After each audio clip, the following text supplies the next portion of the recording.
Welcome to User Insights, a podcast series powered by UXArmy.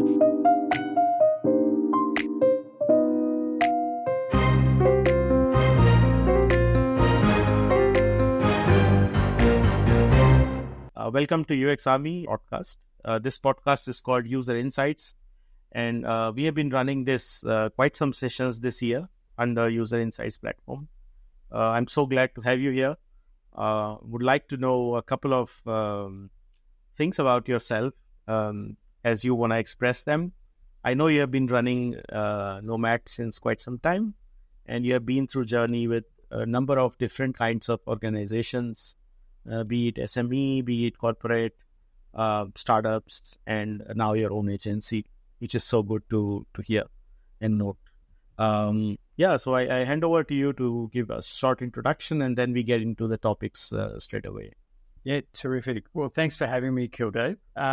So Chris Gray, founder and managing director of Nomat. We're a digital product consultancy, and we've been running the business for over a decade now. We work with a range of Australian organisations and government, the likes of Visa, Kmart, Shell Energy.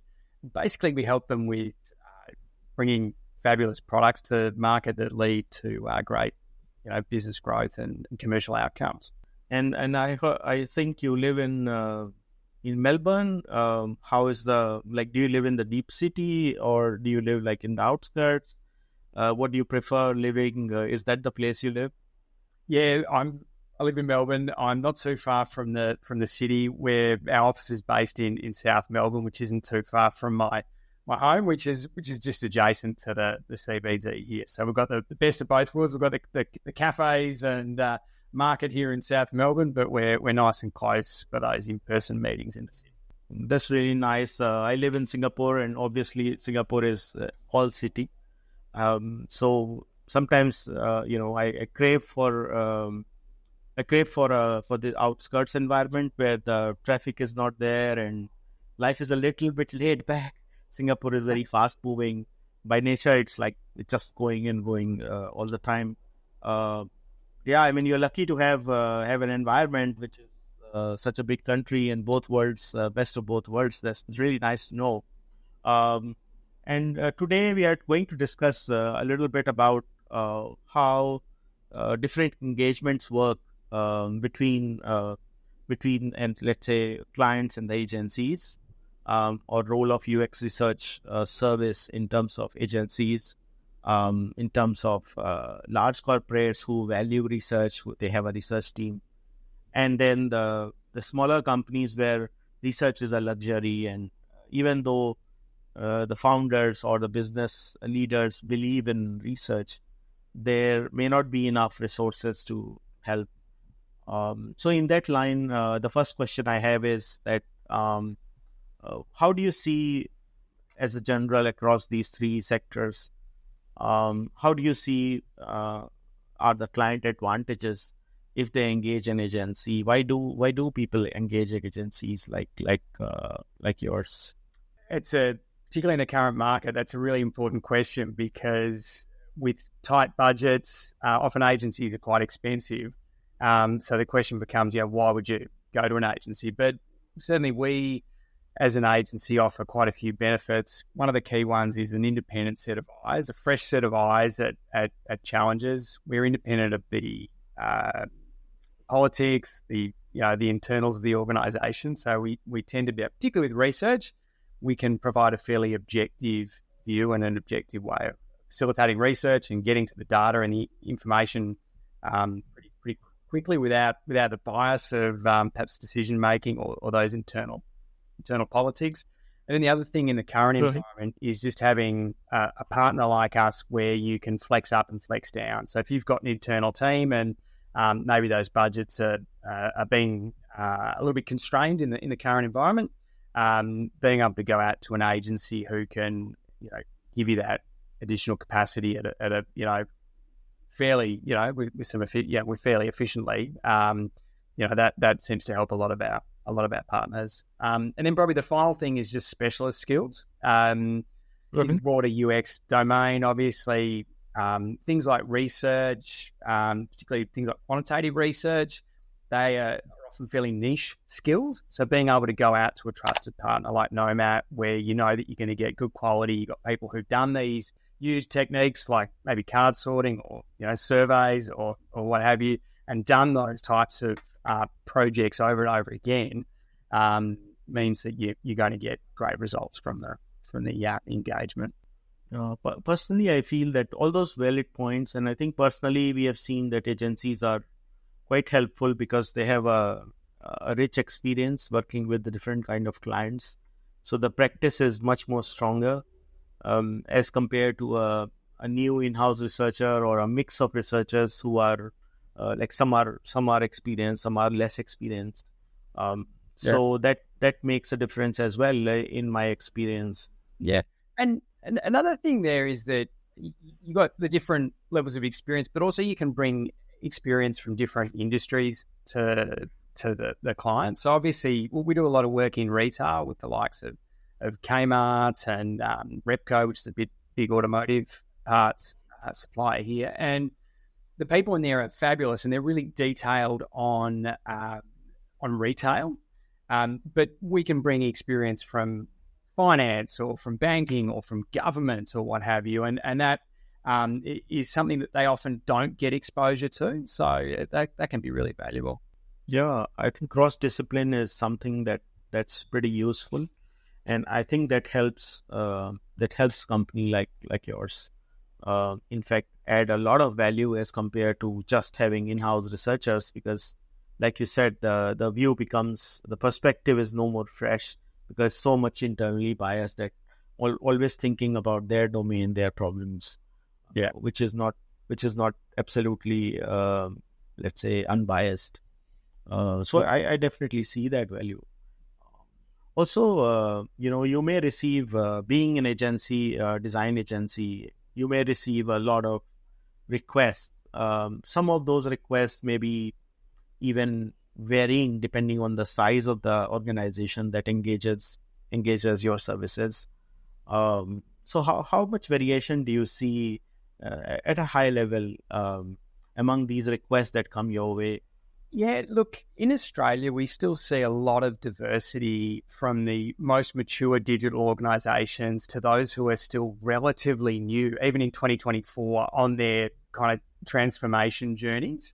So in some organisations, we do a lot of mentoring and support to sort of upskill, educate the organisation so that they can be more customer focused, can start to undertake new ways of working where they're incorporating research and data and information into the decision-making process and then the design process and then bringing things to market.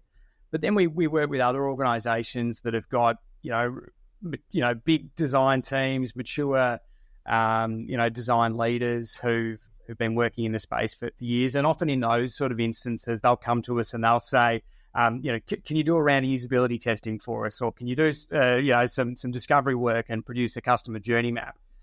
Often in those less mature organisations, they're coming to us and saying, "We've got a problem. Can you help us to solve that problem?" Or as I'm sure you've seen on occasion, we need to do usability testing, and then you start to scratch the surface and discover that, in fact, it's not usability testing that they need. It's actually maybe some discovery work to inform the product in the first instance. So, yeah, it really varies.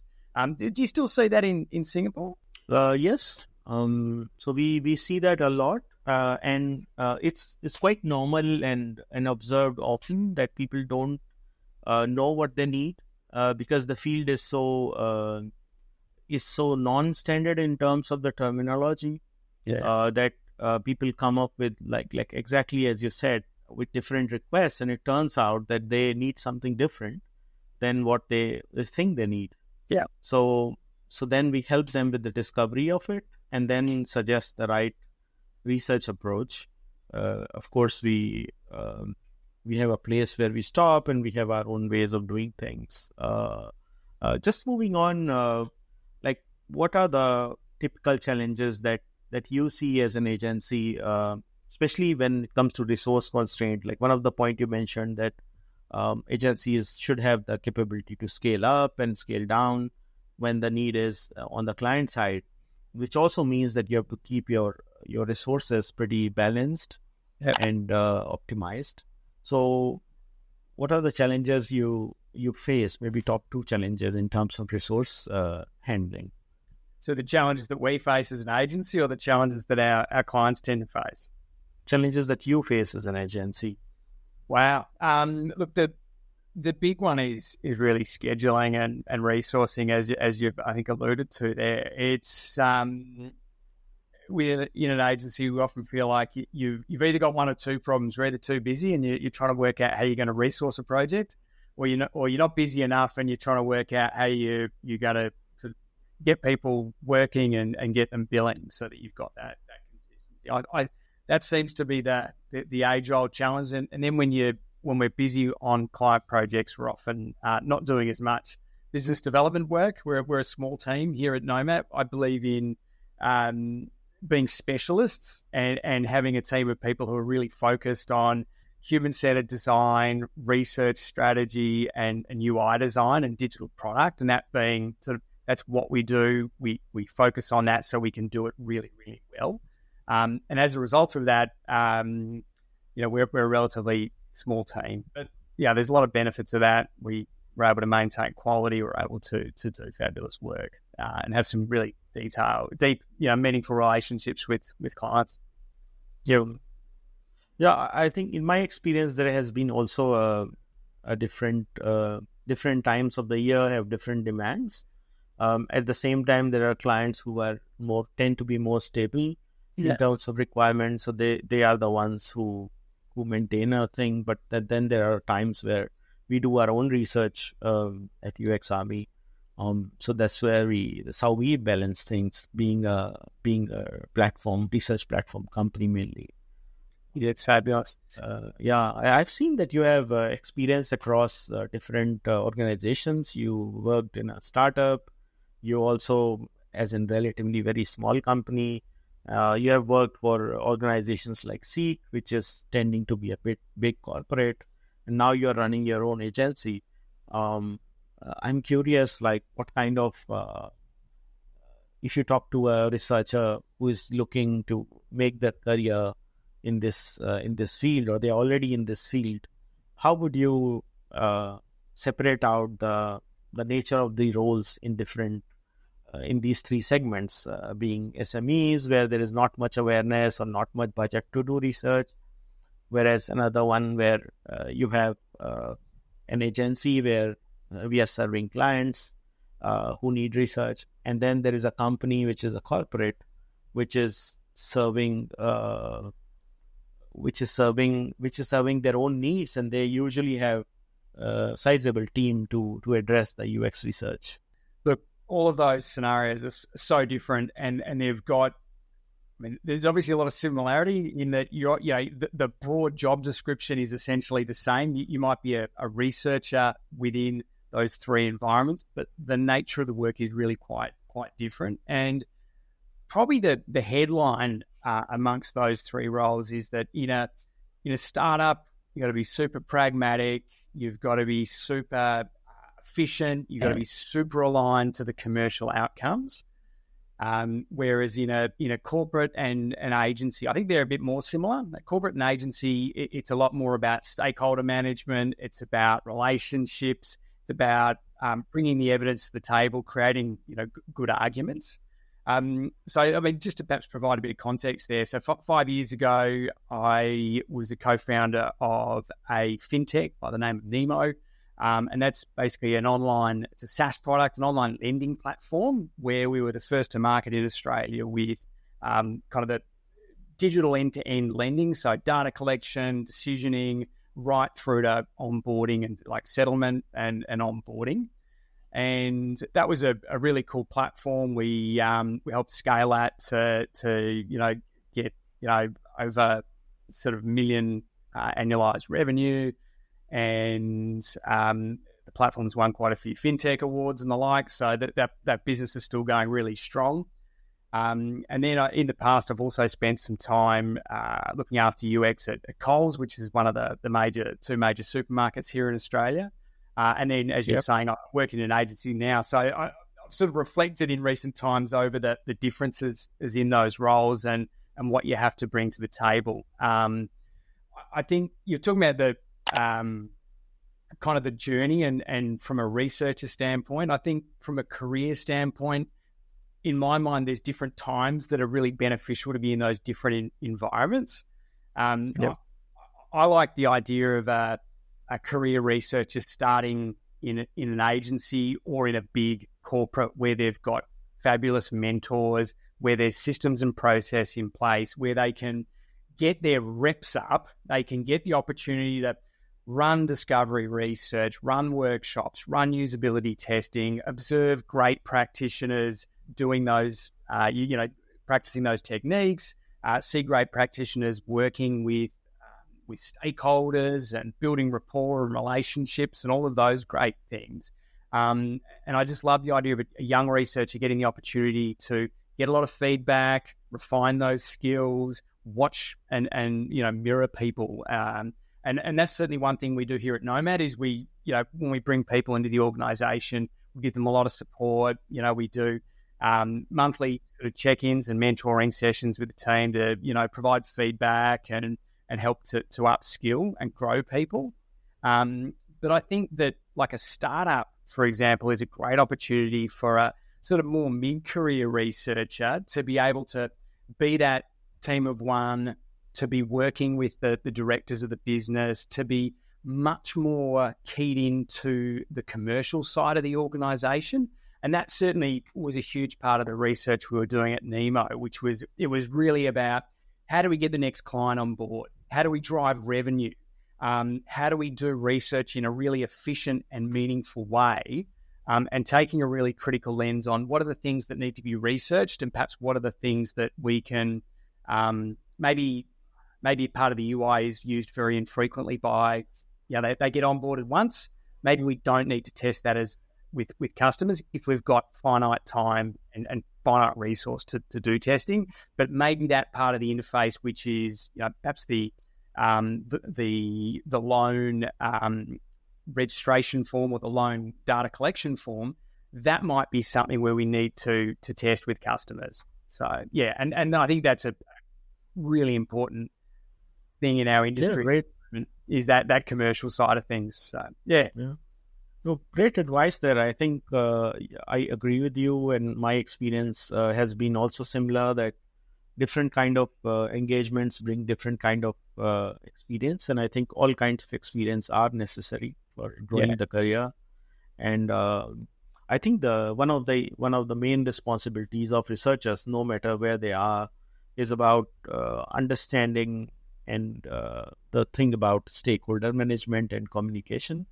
And I think that's the skill that's very important as the career grows, because it's all about communication and selling, internal selling or whatever. So great points there.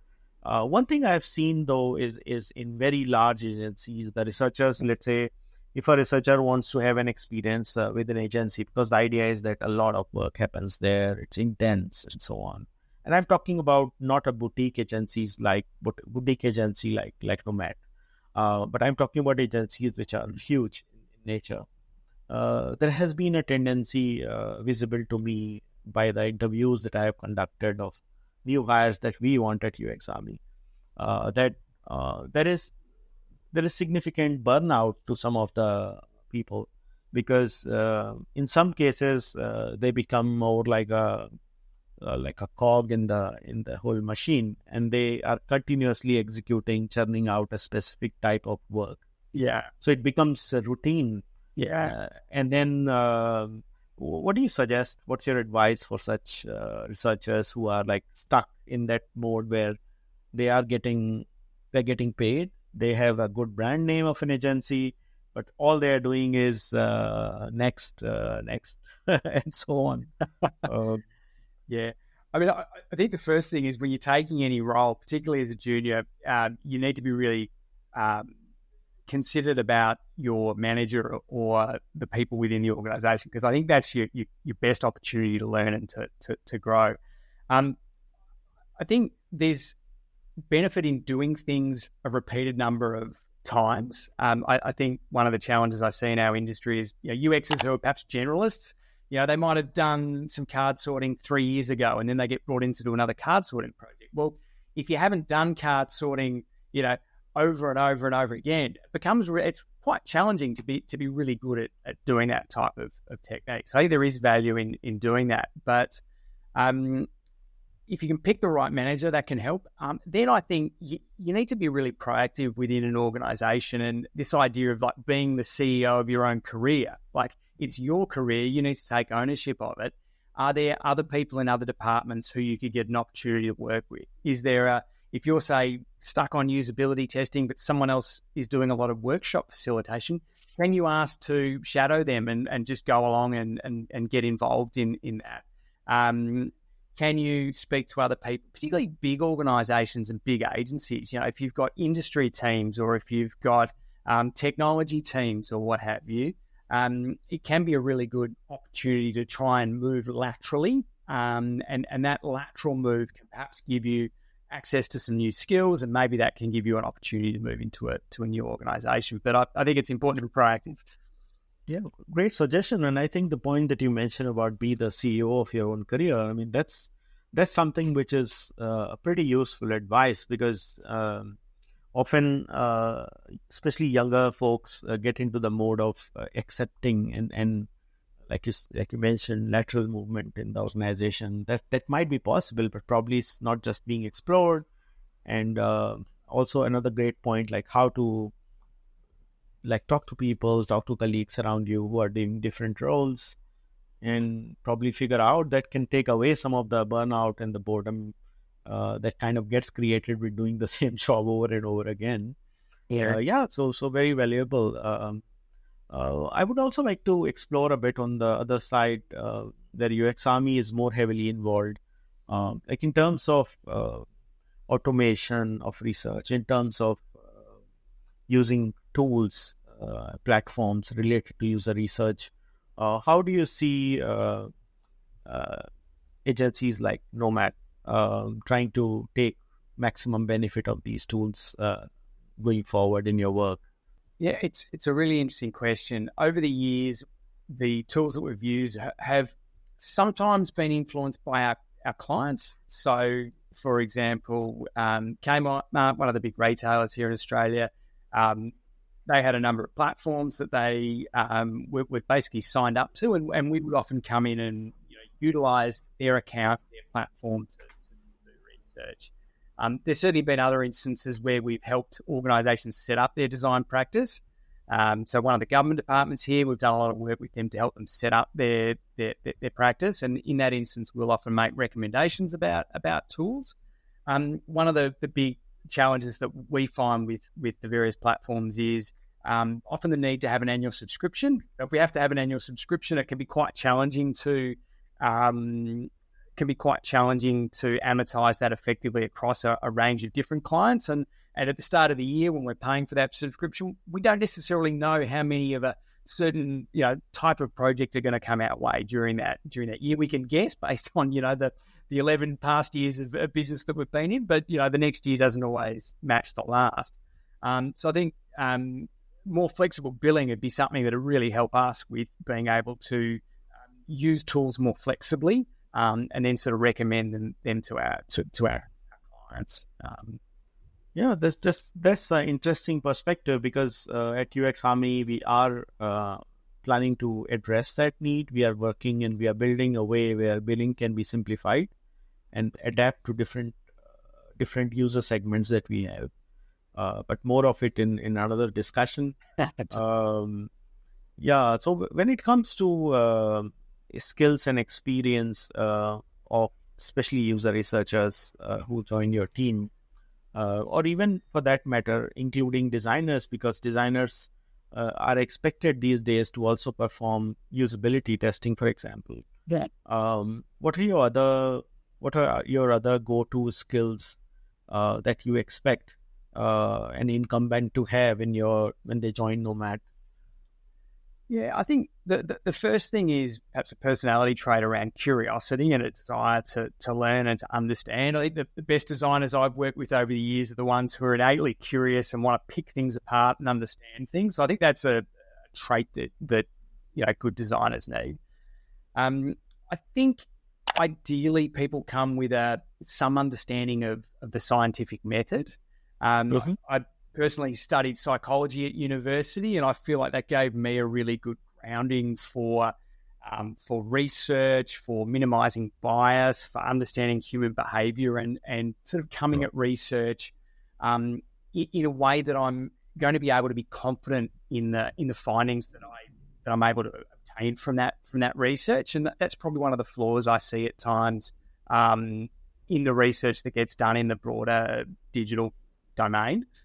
And then I think that probably the most critical one is really that we've already touched on it, just that stakeholder management side of things, because at the end of the day, it doesn't matter how great your research is, if you can't convince other people that the research is can be trusted, can be relied upon, and actually helps to influence the decision making in an organisation, the research really doesn't matter. So I think that stakeholder side of things is really critical, and the team here get bored of me saying to them, go back and ask another question. What does the stakeholder think? How are we going to explain this? What's the narrative around this research? A lot of those things that kind of come back to stakeholder management. Yeah. I think that's one of the field that I see not every researcher is equipped with. They are very good at their research, but when it comes to communicating the research or the value of research, the interpersonal skills and the skills to come to, I always call them persuasive skills, influential skills. Yeah. Those skills are relatively need some more work. Is how I see the current landscape, especially the younger researchers who have not worked in large companies or environments that are more challenging, and people challenge research or don't see the value of research. These are some of the challenges. It's so true. I was quite lucky in that in one of my first jobs, I straight out of university, I was working in market research, and we do a lot of work for ad agencies and marketing agencies. And I at 21 or 22, I was on a plane heading off to see Hyundai here in Australia by myself, and having discussions. And when I'd come in and I'd say that the numbers were up, awareness is up, and things are going great, they'd say, "Oh, thanks, this is fabulous. You guys do such great work." But then I'd come back the next month, and the numbers would be down, and they turn around and say, "Oh, these numbers can't be believed. This is rubbish," and it helped me to develop quite a thick skin of being able to just go back to the numbers, go back to the research, be well prepared, and be able to speak to statistical significance, speak to kind of the research method, and be confident in the information that we had. So I think whilst that was a challenging experience for me, it did help me to develop a thick skin and the ability to see things from other people's perspectives. They're concerned, but they're challenging the numbers because maybe it impacts a bonus, or maybe it just makes them look poor at their job. But how do we develop that relationship so that we can ride those bumps of the numbers going up and down? But I think you're right. I think junior researchers, benefit from some of those experiences, and working with people to help them through that process. I think I certainly would never put one of my team on a plane to go off and be thrown into the lion's den. But how do we have those conversations, and how do we be confident in those in the findings?